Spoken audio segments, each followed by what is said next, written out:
আর্থিক সমস্যা বিশাল বড় একটা সমস্যা। পকেট ফাঁকা থাকলে নিজেকে খুব অসহায় মনে হয়। মানসিক অশান্তিতে খাওয়া, ঘুম, কথা বলা কোনো কিছুই ভালো লাগে না বা ঠিকমতো হয় না। তার ওপর যদি পরিবারের অল্প কিছু দায়িত্ব হলেও আপনার ওপর থাকে, তাহলে শেষ।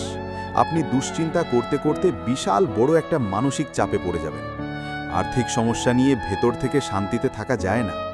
দুনিয়ার যত সমস্যা আছে একপাশে, আর আর্থিক সমস্যা একপাশে। আমার কাছে আর্থিক সমস্যাটাই বেশি বিপদ মনে হয়।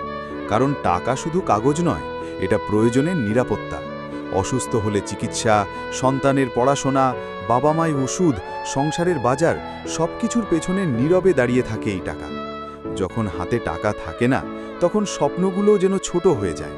বড় কিছু ভাবতে ভয় লাগে, নতুন কিছু শুরু করতে সাহস হয় না, আত্মবিশ্বাস কমে যায়, নিজের কাছেই নিজেকে ব্যর্থ মনে হয়। সবচেয়ে কষ্টের বিষয় হলো, কেউ আপনার ভেতরের লড়াইটাকে দেখে না। তারা শুধু আপনার বর্তমান অবস্থাটাই দেখে। কেউ বোঝে না কত রাত আপনি নির্ঘুম কাটান হিসাব মিলাতে মিলাতে।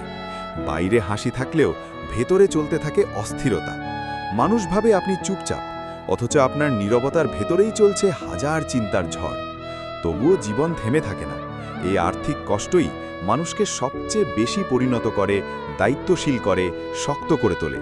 হয়তো আজ পকেট ফাঁকা, কিন্তু ইচ্ছে যদি না ভাঙে, একদিন সেই পকেটই পরিশ্রমে ভরে উঠবে। কারণ অর্থের অভাব মানুষকে থামিয়ে দিতে পারে, কিন্তু স্বপ্নকে শেষ করে দিতে পারে না, যদি মানুষটা হাল না ছাড়ে।